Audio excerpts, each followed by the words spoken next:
Hello and welcome to the Super Sunday Series Championship. I'm Randy Buehler. I'm joined in the booth by Ian Duke. Hello, everyone. We're ready for round 5. On the left of your screen, you see Manuel Meyer.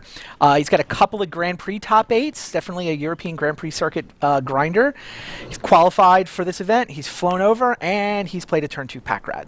Basically a Black Devotion deck from the looks of it. On the other side, though, Makihito Mahara, 5-time Pro Tour top 8 competitor, just a sterling resume for the former world champion, and he's brought quite the brew.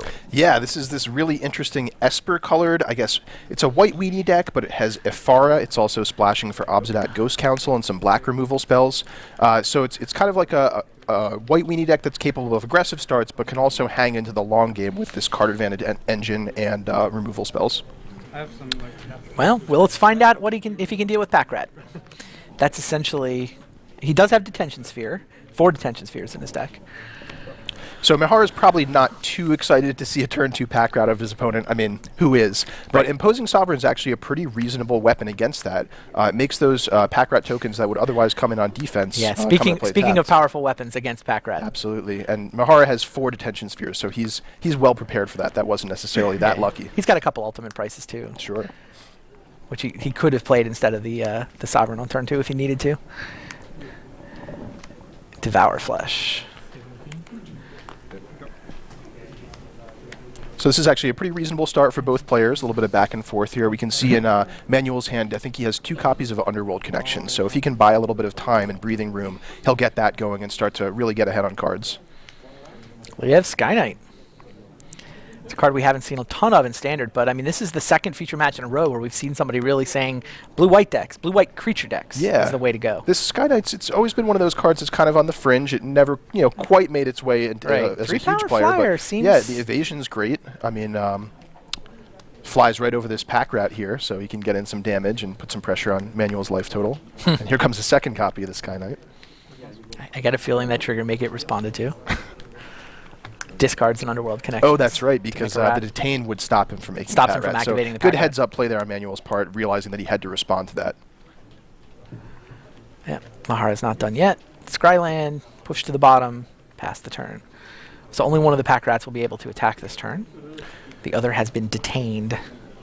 So this is an interesting race here. I mean, these pack rats are going to get larger and larger, but these Sky Knights 6 power worth of flyers. They only need 3 attacks. That puts a big clock on. I think it's going to come down to which of these players can find more removal spells to kind of swing this race here. Yeah, Sky Knight can't attack through a demon. Pretty interesting little game. Yeah, this is a bit of a brick wall here for Mihara. We'll see if he has ultimate price to follow up. Must have drawn that recently. He would have gotten the pack rat. And that's actually really great for him because he got to virtually spend 4 of Manuel's mana, which could have gone into making more pack rats and putting him ahead in the race. So quite a bit of mana advantage now. Wow, and a second detention sphere. This is really good news for Mihara. Wow. So Meyer's got nothing. Yeah, he's really on the back foot. He could play down that. What is this? Oh, is that Bile Blight? Oh, Bile Blight taking out Bile Blight and an Underworld Connection. So all of a sudden, this is all Manuel's haymakers. back in the game. Yeah, this is quite the back and forth. Well, if they're both out of stuff, though, I like the side with the Underworld Connection. That is true. However, down to 9 life. That Bile Blight was clutch. I mean, it's not like Mahara did anything wrong. He just happened to draw 2 copies of his 4-of creature, right? That's right. He's supposed to start playing 3-ofs instead of 4-ofs? Oh, but here comes Obsidat Ghost Council. This is really interesting because this is a way that to put pressure on Manuel's life total that's very difficult for him to interact with. There are not a lot of removal spells that deal effectively with Obsidat Ghost Council, and it can just keep blinking in and out, draining life. Yeah, and I mean, Mahara's going to get hit by a demon, but he's up 17-6 on life. That's right. It makes it especially dangerous for Manuel to keep using his Underworld Connections, which he does I don't think he can afford not to. Yeah, absolutely. He needs to find an answer. Yeah, Bile Blight doesn't kill Obsidat. Did he draw Hero's Demise? Oh, wow. Meyer... If so, that's another crucial top deck here. Mihara gets in another drain, putting Manuel down to 3. Is it top deck when you draw it off Underworld Connections? Yeah. Sure. I mean, it's not really. It's like the next to top deck. He earned it. Come on, he's paying life. He's drawing cards. Oh, by no means did I mean to imply that he was getting excessively lucky here, but It was an important draw there. And is this Heliod, God of the Sun? It is. It's an interesting one-of here in I think it's a Mahara's one-of. deck. Something we haven't seen too much in Standard. Shows up occasionally. He but does have the mana to start spitting out 2/1s. That's right. And this is another card that combos in an excellent way with Ifara because you can make tokens on each player's turn, draw cards on both players' turn. Absolutely. Have a double personal Howling Mine, which... Now he should just let the demon attack, right?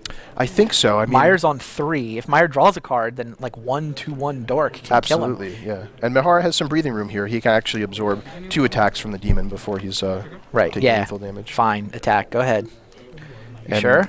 Yeah, Meyer does in fact attack. And with Mahara having 8 lands in play, that means he can make 2 tokens per turn, which can either put an insane amount of pressure on Manuel to find enough removal spells to keep up, or 1 token can go toward tapping the demon each turn, and the other one can threaten to get in some damage. Meyer is going to need a Bile Blight. This feels like the kind of game where one Bile Blight could just change everything. Oh, absolutely. Interesting. So this has been really quite the back and forth. really Just has. Every turn it changes who's in the lead. I'll be interested to see to what degree Mahara plays around Bile Blight here. 2 mana. Here's a Precinct Captain. That's another threat with a different name. Very Yeah, important. no, he could have made a token. He basically declined to make a token. Oh, the 2 detention spheres means that turns on Heliod. That's quite a surprise. Wow, I he guess top there's- decked a WW spell. Yeah, it's a little bit difficult to see, but up there at the top of the screen there 2 are 2 detention detention spheres. spheres. So Ultimate But we price? have What does ultimate that price do? Oh, taking it's out going the to hit the Precinct captain Captain. and turn off Heliod. right. Well, so he gets hit. But he gets hit for 2, dropping down to 1, which means that Underworld Connections is essentially shut off at this point. Yep. Unless he can find, say, a Grey Merchant or something to gain him some life. And there's another Underworld Connections in his hand along with a Swamp. So one important card we might see out that could turn the tides here is 4 copies of Blood Baron in Manuel's deck. So if he can find one of those soon enough, that threatens to block the token soon and enough. gain him some life. Isn't the game over? Like Mihara just makes a sure. guy and then attacks. And I think this game is over. Isn't Meyer at 1? Yeah, He took 2. Yeah, okay, so we have So the he's life down totals to wrong there, 1. but yeah, he is at 1, so I don't see I much that can get... Yeah, I mean, I don't think Meyer has anything relevant in his hand. I believe he's got a Swamp and an Underworld Connections, which means Mahara says, I'll take the hit and I'll go down to 1. Meyer just ends it on his own terms. Yep. Yeah, So, wow, that was an Meyer exciting really wanted to game. bait Mahara into sacking a guy to tap his demon. Yep. That's exactly what that was. And Smart Mahara, place. it's kind of scary, right? What if Meyer has Grey Merchant? Yeah, absolutely. I think Mahara's theory was if you have Grey Merchant, you just win. Like if you Right. have Grey Merchant, you're going to drain me and you're going to stay back on the Underworld Connections plan. I can't beat Grey Merchant anyway, so yeah, I'll go Right, to 1. that's a really important skill in high-level tournament It play, really is. Is thinking about, well, my opponent might have a powerful card against me, but if I can't beat it no matter what line I Right. take, I might as well assume he doesn't have it. Exactly. It's actually kind of liberating when you come to that conclusion. You're like, I Absolutely, can't beat that yeah. card anyway, so great. I don't even have to play around it now. So going into the sideboarding here, what do you think we're going to see out of these 2 decks? Fine question. Mahara's got a couple Blood Barons. Those seem pretty good in this matchup. He's got a couple Dark Betrayals. Dark Betrayal for sure coming in. Great Right. tool. I mean, he's got Glare of Heresy, but there's not that much white. Do you think in we'll see the Meyer's Blood deck, Barons right? of Vizcopa come in? I'm sure we will, right? We think so, yeah. And likewise from Manuel Meyer. Yeah, I mean, he saw white mana. I don't think he saw white spells. I'm sure Right. Mahara's expecting Blood Barons, but he can't do anything about them, really. I mean, he's got black removal spells and white removal spells. None of those work. He does have a Supreme Verdict that he might So bring Manuel in. Meyer already comes sort of pre-sideboarded here with 4 Blood Barons in the main deck. We didn't see any of those in game 1, but they'd certainly be devastating if they do come out. Right. Lifebane Zombie, I'm sure, will be coming in. He saw lots of white creatures, including gods that he wants to answer. Drown in Sorrow, probably. Drown in Sorrow is likely to come in also. A lot of low toughness creatures. Yeah, I mean, he saw a white weenie, right? He saw Precinct Captains. He saw Sky Knights. Yeah, you're bringing in Drown in Right, Sorrow. right. And in fact, he didn't see some of the unique aspects of Mahara's deck, including True. Afara, God of the Polis. So he's probably putting Mahara on more of the Traditional white weenie. Traditional white weenie or Esper white weenie. I don't know. It is Makihito Mahara. He That's might, true. You can never discount what he might be playing in his deck. So certainly an innovator. Mahara might bring in Supreme Verdict. Yeah, I mean, I that'd think I be might want the interesting. It is- fifth thing that can sweep away pack rats. Absolutely, yep. And even sometimes is a great answer to things like Night Veil Spectre or Desecration Demon that are otherwise difficult to answer from a deck with lots of small white creatures.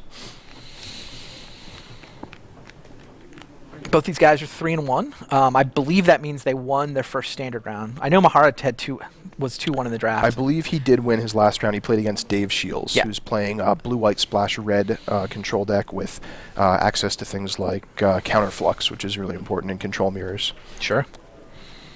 Do you like that list? I saw that list from the Channel Fireball guys in Vancouver. So I haven't seen Shiel's exact list, but I do like it in general. I mean, Counterflux is just a very, very powerful card for these Sphinx's Revelation Mirrors. Difficult to answer. Often each deck only has a couple win conditions, so if you can just hold back that Counterflux, don't get baited into countering things like Divination or even Sphinx's Revelation, and just save it for the win conditions, you can really run your opponent out of resources and out of tools to win.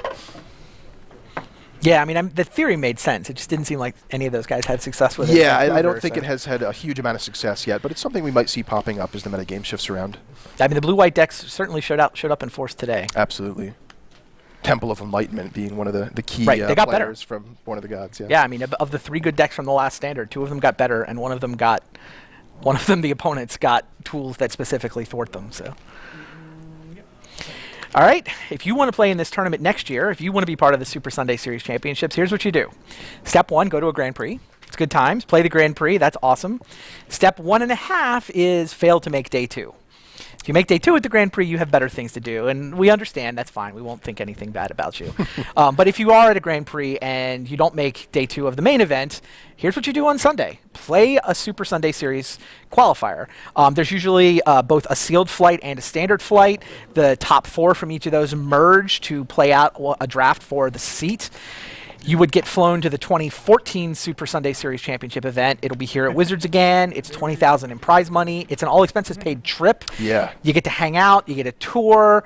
You get to meet guys in R&D, and it's a good time. This seems like a really cool tournament. Oh, absolutely. Trust me when I say, yeah, this is definitely worth qualifying for. It's been a blast so far, and there's a lot more to come. And $20,000, that's a lot of money that you can win. So yeah, $6,000 for first. I mean, that's more than you win for winning a Grand Prix. Right. Like winning the Grand Prix, I think is $5,000 these days. Sure. I mean, the money's spread out a little further, but yeah, it's like winning 39-person Grand Prix. Right. Yeah. I mean, pretty good value. The EV is great on this tournament with only 39 players here today. You said? Yeah, 39. Yeah.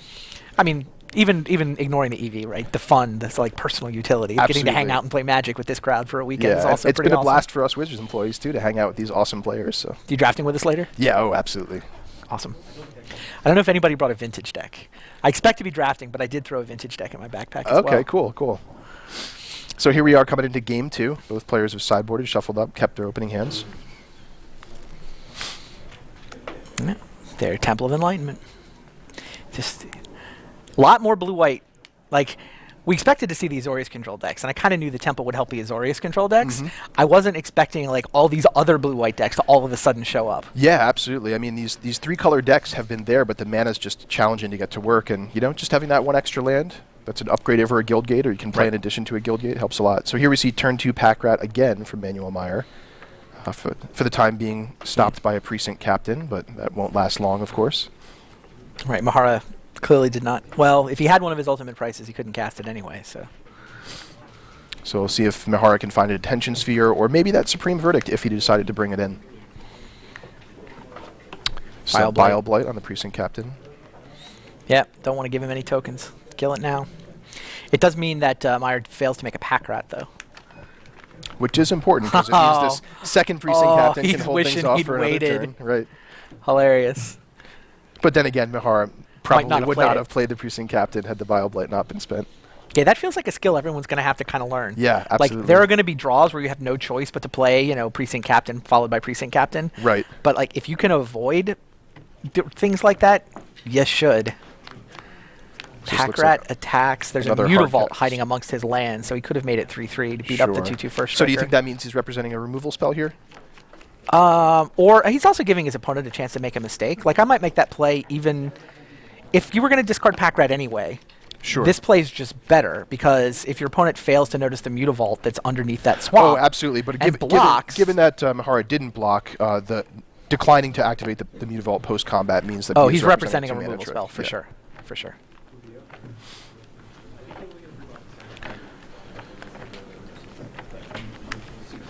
So this is an interesting attack from Mahara here, attacking into what is potentially a 3/3 Pack Rat with yeah, the that is Mutavault activation.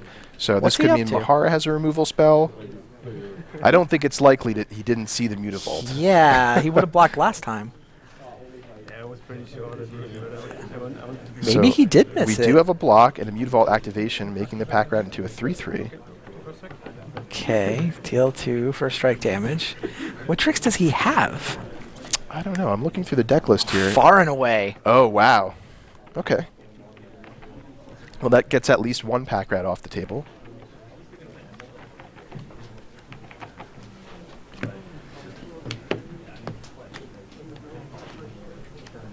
So we have a scry at the bottom here from Manuel.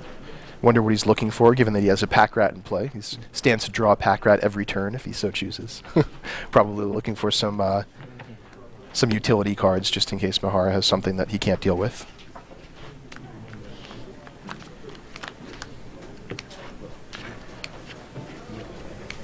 So again, holding back the option to make a pack rat and potentially activate the Mutavault, but here comes Blood Baron for Mahara, which a very impactful card in this matchup on both sides of the table. Yep, Meyer's going to make a pack rat. Discarding a temple. Now, Meyer cannot answer a Blood Baron. All he can do is race. I mean, I guess he can double block with Mutavaults. Would be the answer I think he's looking for. He has 3 copies in his main deck, but of course, Mahara has the Precinct Captain to absorb the first Devour Flesh. So he needs 2 Devour Fleshes, or he has to come up with a second Mutavault. Right, and he needs them fast, too, before Mahara starts to follow up with even more creatures that can absorb Devour Flesh. Yeah, Blood Baron definitely seems like a card whose stock goes up as people switch from Devour Flesh to Bile Blight. Oh, that's definitely true. It's really interesting. But Meyer said just both, right? He's still got the Bile Blights, even though he's got 3 Bile Blight, 3 Devour Flesh. Yeah, so a little bit of a hedge there, but yeah, and 2 Ultimate Price. It's really interesting the suite of black removal that that Black has access to in this format. You really have to make tough decisions about, do I want to be able to answer Night Veil Spectre versus Blood Baron of Vizkopa versus Mutavault, and so on and so forth. All right, Mahara attacks, and it gets through second Blood Baron. This is just absolutely backbreaking. Yeah, Meyer's going to make another pack rat, but he can't race. The fact that the Blood Baron has a lifelink in addition to Pro White and Black. He gets 1 chump out of Mutavault at some point in the game, probably later rather than sooner. But interestingly, here is a Devour Flesh drawn. Just needs the Precinct Captain, though, That's right, unless he has another removal spell that can take care of the Precinct Captain first, which he does. So there's a Bile Blight. Okay, so this is a little bit of a glimmer of hope here for Meyer, taking out one of the Blood Barons. A little bit of joking back and forth as to whether it's the tapped one or the untapped one. Exactly.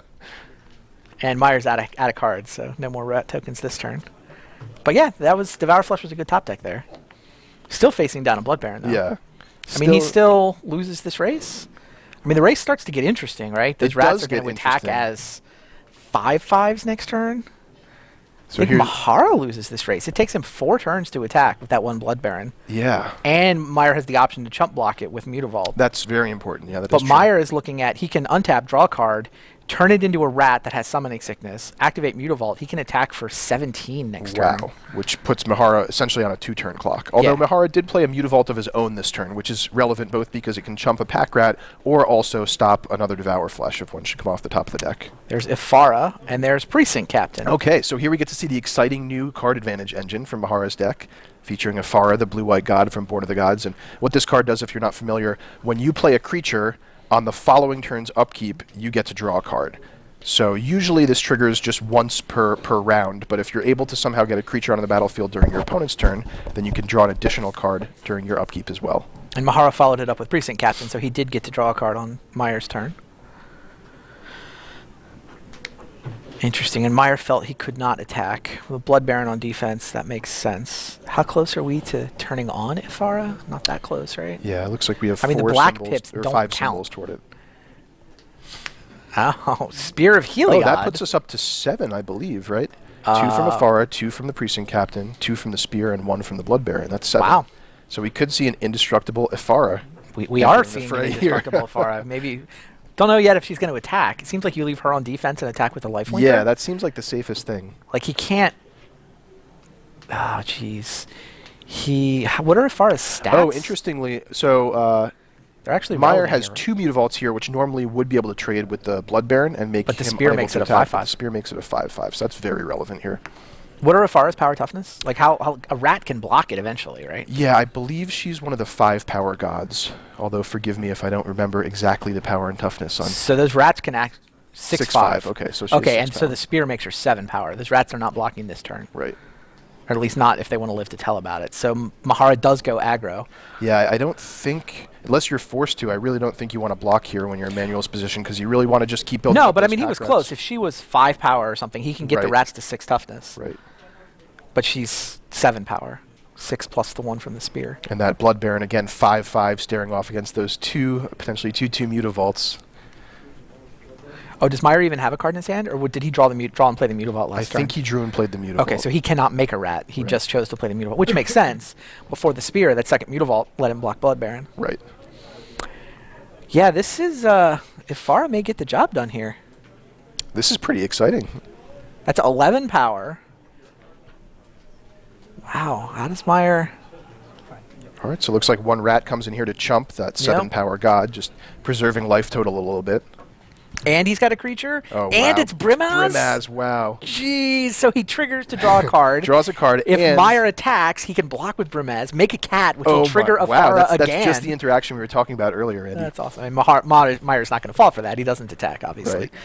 But notably, Brimaz Jeez. particularly powerful with Spear of Heliod because it affects both him and the cat token that he makes. Right. Coming in now as a 2/2. What is that off the top of the screen? No Looks idea like what a that 2-mana creature could be an imposing sovereign. I guess we'll see in a moment. was. The fact that...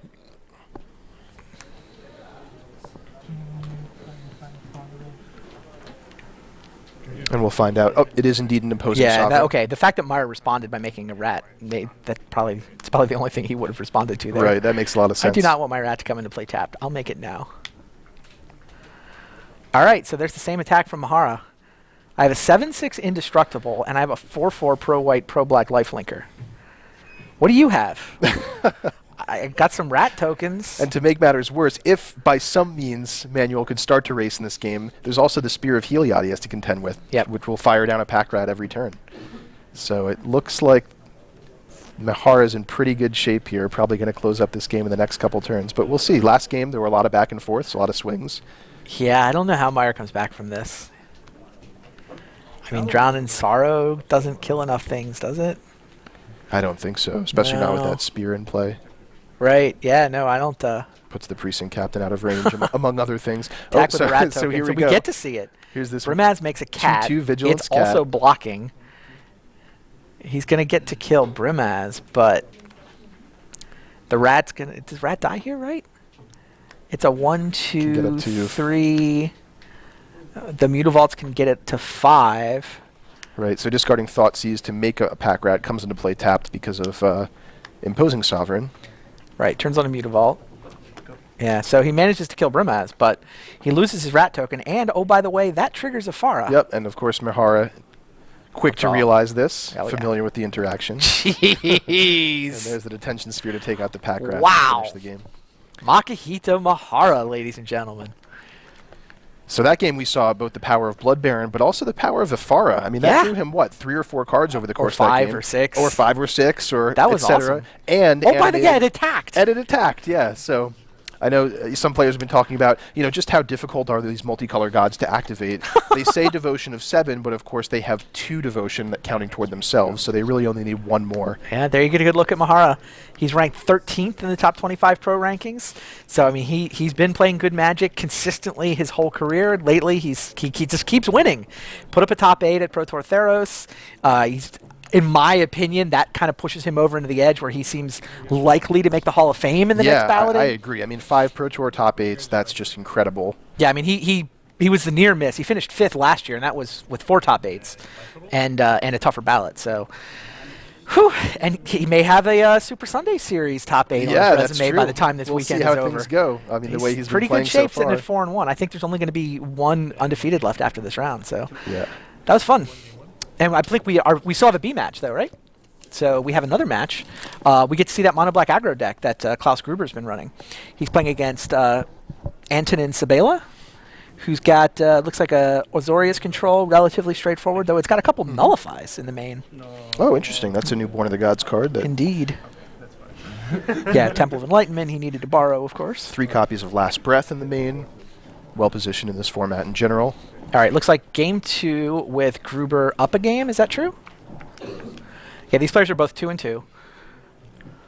So we see that a Lifebane zombie is on the battlefield, which means that Klaus Gruber knows a little bit about his opponent's hand, which we unfortunately don't know right now. But It's also a Tormented Hero. and is that a Jace up there at the very top? I can't quite tell from here.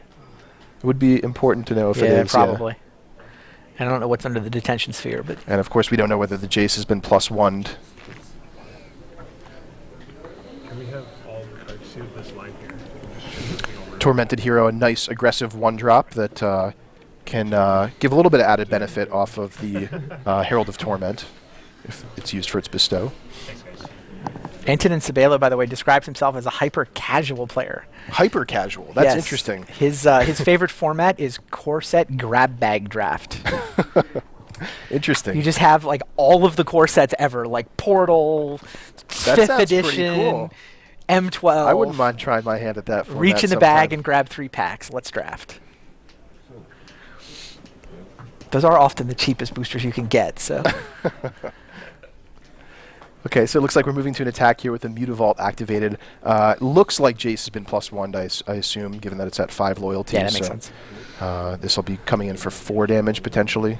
Each of the creatures getting -1, -0. Yeah, so Gruber's Black Aggro deck looks like he got the job done in game 1, and And wow, if these Sabela, life totals are he- accurate yeah, here, he we needs get all a the way down to Supreme 5 Verdict. already, yeah. He does have 1 Mutavault available to block, it looks like. And I think that's an Elspeth in It his is an hand, which Elspeth. is a great response to this board here, with 3 ground creatures on the other side of the table, a Jace to shrink them. Although, of Pluses course, the Jace. Lifebane Zombie able to get through because of Intimidate, but Jace still mitigating that a little bit, so it'll only be 2 Sabela damage. just says go. Oh, so he's got a Sphinx's He's got a Sphinx's Revelation. Revelation also. Looks like so. it's for 3, I think. Yeah, plus the Jace. So that puts him up to 8. He'll take potentially 4 damage again on the attack, dropping him back down to 4 again. So he's got a little bit of breathing room, not a lot. But Sphinx's Revelation and Elspeth seem like great tools to get him back in this game.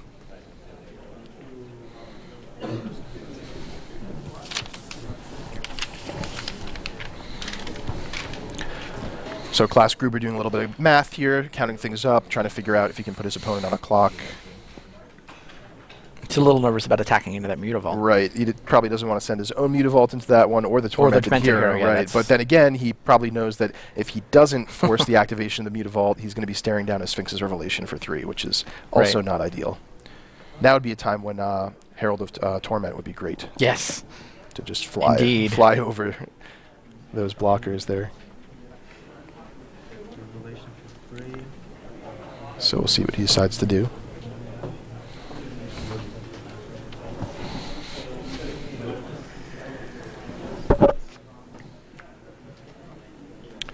Tough to see what Klaus has in his hand here. Looked like 2 non-land cards, so he's got some gas, but pondering over his options.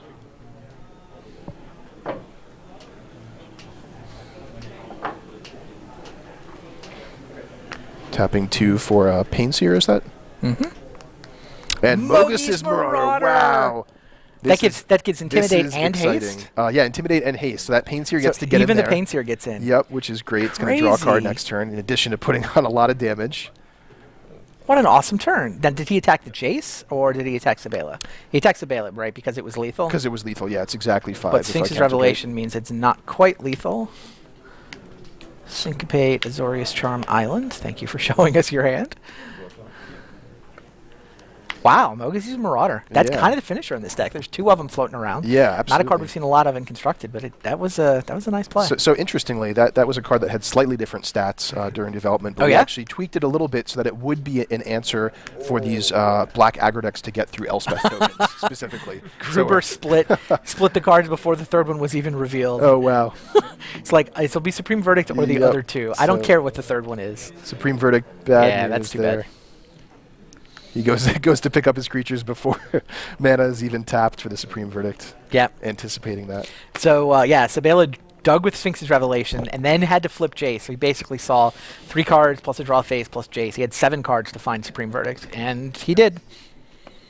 Now Gruber is totally out of gas. Yep, just one fresh card off the top. We don't know what it is yet. He has a Mutavault in play that he could potentially try to trade for his opponent's Mutavault. Of course, Yep. we know Antonin has Azorius Charm in his hand.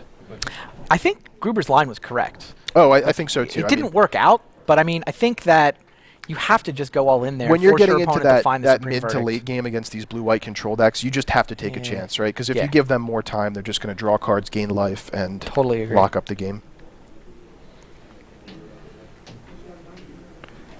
And it looks like we're entering that phase here with Antonin able to untap successfully, minusing his Jace again, digging for a Blood Baron, which is just brutal against this mono black deck, which I assume has no answers to it. I don't think he's playing Devour Flesh. Does Thoughtseize count as an answer?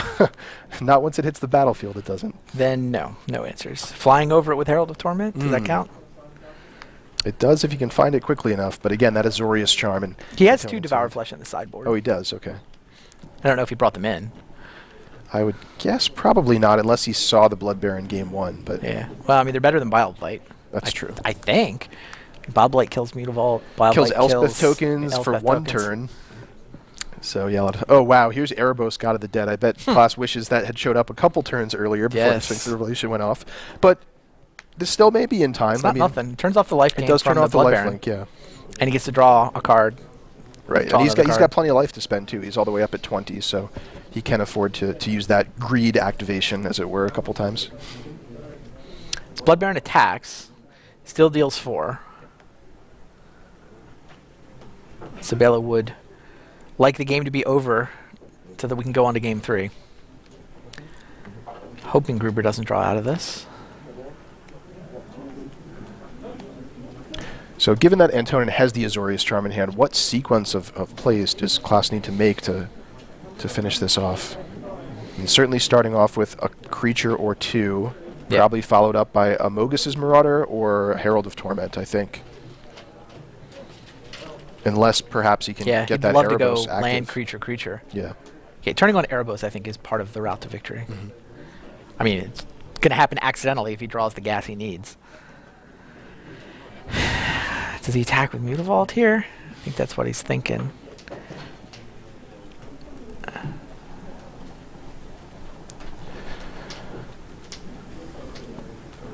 Oh, looks like he's going ahead and activating Erebos more, just digging for That more seems gas. better than attacking. Yeah, I like that line. He doesn't get to do a lot of this, though. Now, does this mono black aggro list play Hero's Downfall or no? It does, yes. It does, okay. How many copies? 4 in the main. 4 in the main, great. So he does have answers to Jace.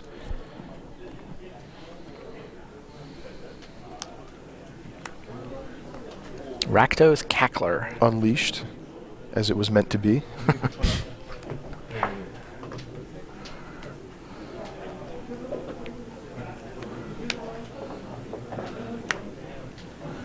But still not finding any good way to either put pressure on his blue-white opponent or answer this Blood Baron of Viscopa that just keeps coming in for 4.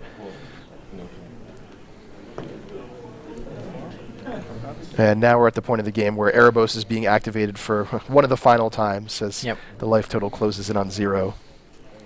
Well, if he activates it now, then he dies on the next attack. That's right. Oh, it looks like, in fact, he did activate end of turn, so he's going to have to chump with the Mutavault unless he can come up with something unforeseen this turn.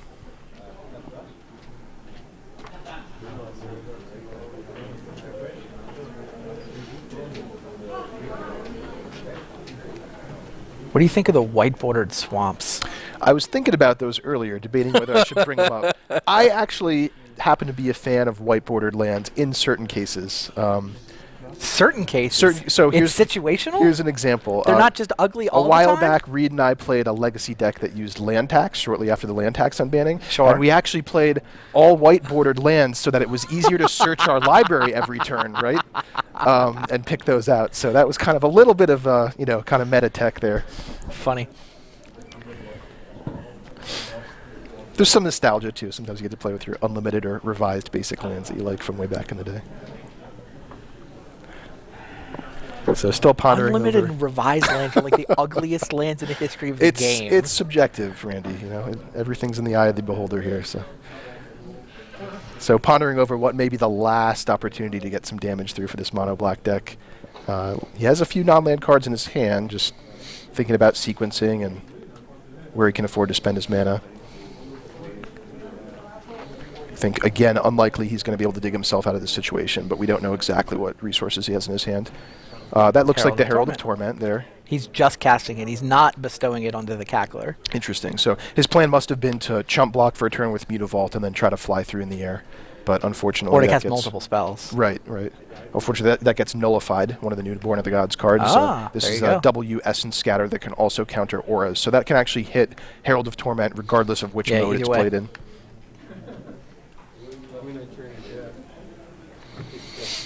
Yeah, Gruber must have another spell, or he would have just bestowed it. He's activating Mutavault? Mutavault. This is interesting. What's he up to? Mogus's Marauder. Okay, so he's going for the Okay. 3 here, but that gets Oh, syncopated. but he had the counter. Yeah, so his hope there was he had 3 2/2s. That was all good able enough, to right? attack. Yeah, Jace gave them -1/-0, but that's still 3 damage. But I think Antonin just had it all between 2 counter spells and Azorius Charm there. So again, that's Wow, why. Gruber actually found a nice line there. Yeah, I didn't think he had a prayer in that game, but that absolutely. I mean, definitely credit to him thinking. and through he his baited the possibilities. counter Right. successfully. Yeah, that was actually really impressive last Yeah. turn, even though he ended up not winning. So, I mean, that's another important skill. You're up against this blue-white deck that's kind of taken over going into the long game, and you really just have to find that sliver of hope you have, that 5 or 10% chance that a line works out and your opponent just doesn't have it. So, definitely always good to take your time on those final turns there.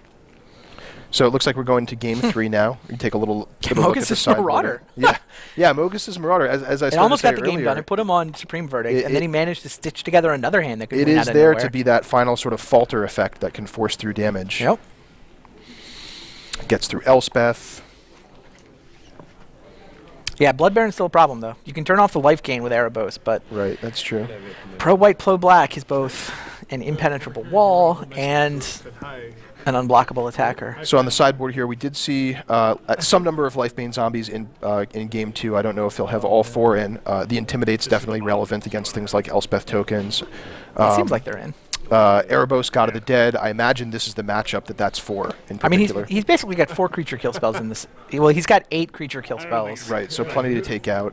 Right. I mean, some of the heroes' downfalls probably want to stay in because you know your opponent has both Jaces and he probably suspects Elspeth even if he hasn't seen Whether or not he had Devour Flesh in for game 2, he probably wants some number in for game 3, given that he saw the Blood Baron. Could just be 1 or 2 copies. Not a card you want to draw a lot of against blue-white control, of course. But has some utility to take out Mutavaults. Presumably the Duresses are in the deck. Oh yeah, I imagine so. That's I don't know just what they're in the huge there. sideboard for if it's not this matchup. Having 8 copies between Thoughtseize and Duress of 1 mana hand disruption spells really gives them a lot of control over the early turns of the game, so that's great. And can definitely preclude things like Supreme Verdict from coming down on turn 4.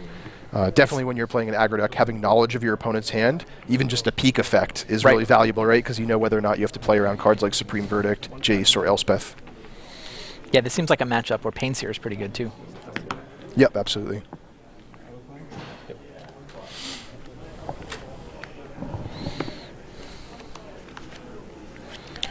So Antonin, on the other hand, definitely has maximum number of Last Breaths in and Blood Barons. Could potentially also have Soldier of the Pantheon, just for an extra blocker, particularly effective against Rakdos Cackler. Otherwise, just trades for some of the black meanie creatures, so it's just more action on the early turns, which again is important when your hand is subject to being destroyed by Thoughtseize and Duress. So you have that plus 30 seconds. So Klaus Gruber is a student. He's cashed a couple of GPs, qualifying for this event at GP Gothenburg, and he's from Bremen in Germany. Oh, interesting. So made the trip all the way from Germany. That's great. Yeah, did you hear the stat? There's 20 different countries. Wow, that's just amazing. That's Represented really amongst the exciting. 39 players it's here. a small tournament, but it's a wide tournament in terms of representing Magic players across the globe. So I think that's really cool. Yeah, Sabela is also from Europe. He's from Prague in the Czech Republic Okay, great. and qualified at GP London. A lot of talented Czech Magic players these days. Martin Juza, Stanislav Sivka. I mean, historically, they've actually been. There's lots from back in the day, too. Okay, so here we see the turn 1 Thoughtseize from Gruber. We get to take a look at the hand as well. We have Jace, Supreme Verdict, and Azorius Charm alongside 3 lands. So great mana for Sabella, which is important given his mulligan to 6. What do you think we're going to see taken here, Randy? Verdict, right? Yeah, it's likely to be the Verdict unless for some It's reason he not the wants to take Charm. the Charm. Yeah, I don't know. I don't think it's the charm. I don't think so either.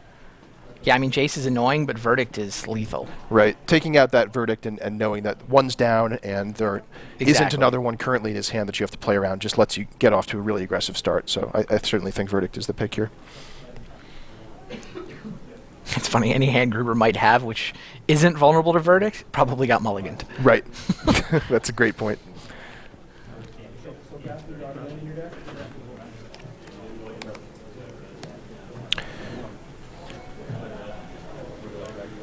So it's funny. Yeah. Sabilla drew a temple, but he made sure to play the temple that Gruber already knew he had. Oh yeah, that's a great point. A lot of times players he just almost ignore the played the lands that are in blue-white their one, hand but he's like, oh, that he. and end up giving information. Yeah, I don't want to tell him what I top decked. Right. And So here we see the Pain Seer coming out on turn 2, which normally would be great. Of course, we know Sabella has the Azorius Charm, and Gruber knows that too, so might not be drawing cards in the immediate future, but still just a great 2-drop. Forces the use of the Azorius Charm this turn, rather than, say, cycling it for something, for looking for a verdict or something else powerful to do.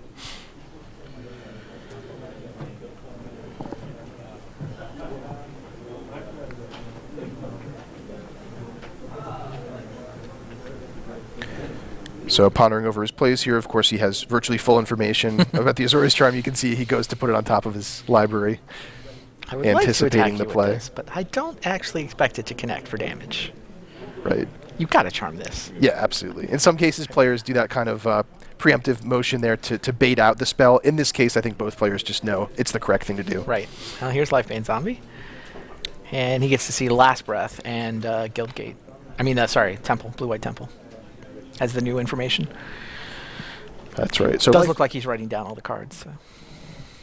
So. Lifebane Zombie relatively effective against Jace, given that it has 3 power. Definitely. Certainly better than having multiple 2-power attackers. So I think we're likely to see the Jace come out on turn 4 and plus. So Gruber just making sure his board is capable of dealing with that. Yeah. So Sabella actually drew a Syncopate, is that right? Yes. Which Yeah. Gruber does not know about. So Right. we'll see if he ends up playing into that now or. I mean, I would if I was Gruber. I mean, Certainly I wouldn't I wouldn't play around Syncopate. just saw his but hand He and there may wasn't one there. He may have a line of plays that doesn't leave himself vulnerable to it, but he does go ahead Or and play not. Herald of Torment, which Yeah. does get syncopated. So should be exiled there, but.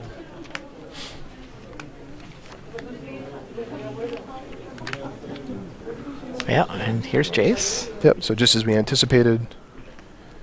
The spell gets syncopated. Jace gets plussed. So Lifebane can only hit for 2. Right, plus the Mutavault adds 1 more, but I don't think Gruber's going to want to spend his mana on a Mutavault activation if he has anything it's else bad that he news can for do. his hand if that's what he winds up doing. Right. He did stop at 3 mana, which was unfortunate because it got the Herald syncopated. Mm-hmm. Also unfortunate because he can't do 2 things. We know he's got a Pain Seer. Yeah, if he'd seen that syncopate with the Lifebane Zombie, he would have just Pain Seared there instead of Right, tapping absolutely, out and for that Herald. would have been huge. I think that syncopate was actually a fairly pivotal moment in terms of the way this game is going to evolve. Especially with Gruber stuck on 3 lands here. 3 is sort of the imperfect amount where it's unlikely that he can do 2 things in the same turn, be it activate Mutavault and play a threat, or play 2 threats in the same turn, which is really where he wants to be this turn. Well, he does activate Mutavault. He wants to hit that Jace for 3. So this means that He can, in theory, kill it next turn. right. And here's Rakdos Cackler. Okay, so that's actually a pretty decent turn there. He's able to deploy a threat, and I mean, he's got weaken Tormented Jace. Hero, Cackler. He's got a bunch of 1-drops. And it's important that the Cackler came out there too, because Sabella has Last Breath. Gruber knows it, which means that he did need the additional threat to kill Jace, even if Jace were plussed. But it looks like All right, Sabella's so- going to go ahead and minus Jace here. Right. He knew Jace was about to die, so he wants a card out of it rather than a couple life. How do you split this? So what is that middle card there? I didn't see before. Last you handed Breath. over. Last Breath. Okay. That's pretty Jace, tough. Last Breath, Sphinx's I Revelation. think. He's not going to give him both the Jace and the Sphinx's Revelation. He's just looks like he's trying to figure out which side to put the Last Breath on. Yeah, I think I would put the Last Breath with the Sphinx's Revelation here. It's tough to tell. I mean, Jace coming down again just essentially buys him 2 turns and lets him untap Buys him with more shields turns up, than so to speak. Sphinx's Revelation. I think so. Just given that the Sphinx's Revelation isn't really going to be powerful for another couple turns, and that's assuming Sabella can continue hitting land drops. Right, but the Last Breath gives him those turns. So I like both the split and the choice from both players there. I think that was done correctly on both sides.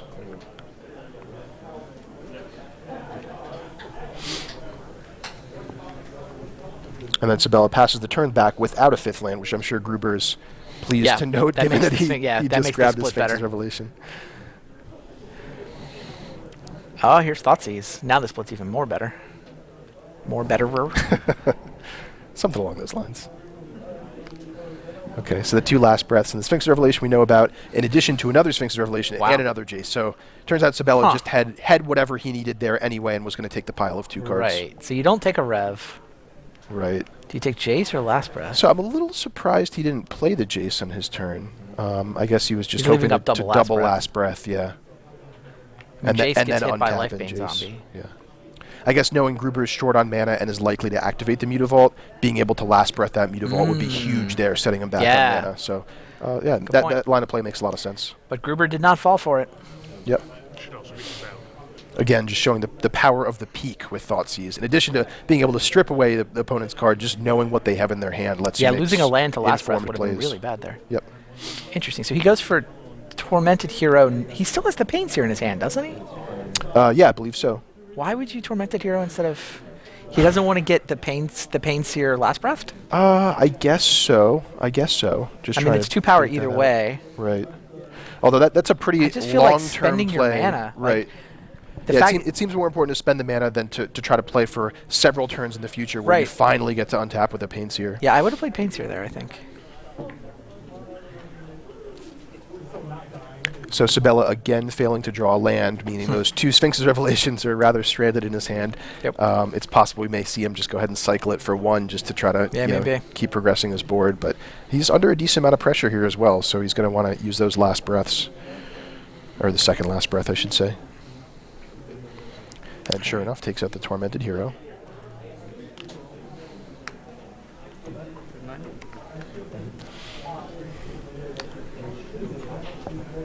But no answer to the Lifebane Zombie just yet.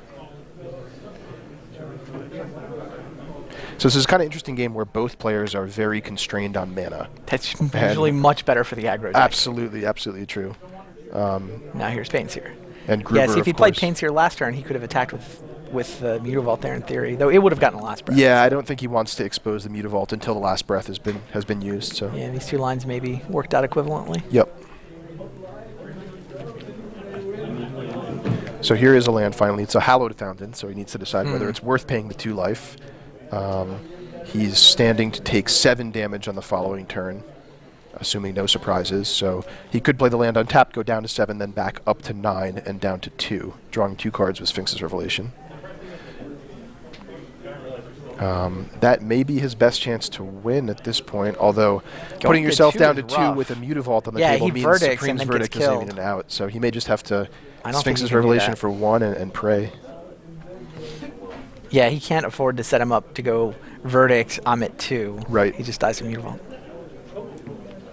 Although he does still have a Jace in his hand, right? Is that right? Or was that what was taken with the That's what Thoughtseize? got taken with the Okay. Thoughtseize. Forgive me.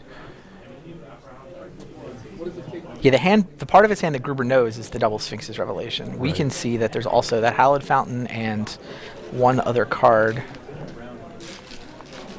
Might be an Azorius Charm? Not sure. Yeah, it looks like another blue-white gold card. Hey, there's land number 4. Now it's time to activate Mutavault. Right. Finally willing to risk it now that the last breaths have been cleared out. at 3, least all the 4, ones we know 5, about. 6, 7. And going down to 2 anyway. Okay. Well, the Rev gets him up. Right, up to 3. Right, so now he can afford to Verdict and not die on the spot. He's got to find it, though. Should we Dissolve? That doesn't help. To a Mutavault. That doesn't help enough. Yeah. He's I think this could be just curtains dead for our control to player. Lifebane Zombie, so we would have to Rev, but then he's dead to the other cards. Yeah, I think Black Aggro's going to get there. Yeah. Both players are mana screwed. Black Aggro wins. That's and you just see the power of the hand destruction out of this deck. Yep, absolutely. Again, 4 Thoughtseize, 4 Duress. And we've seen Pain Seer draw its first card on camera. That's great. Reveals a swamp.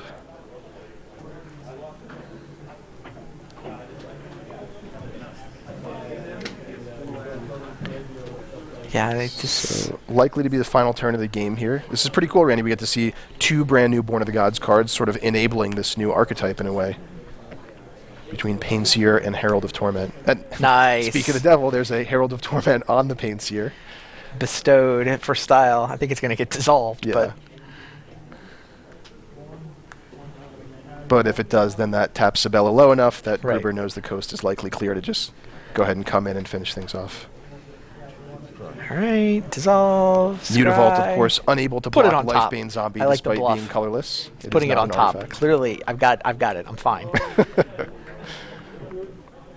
I'm Isabella knows there are no cards in Magic that can help him because he won't get to draw that card ever.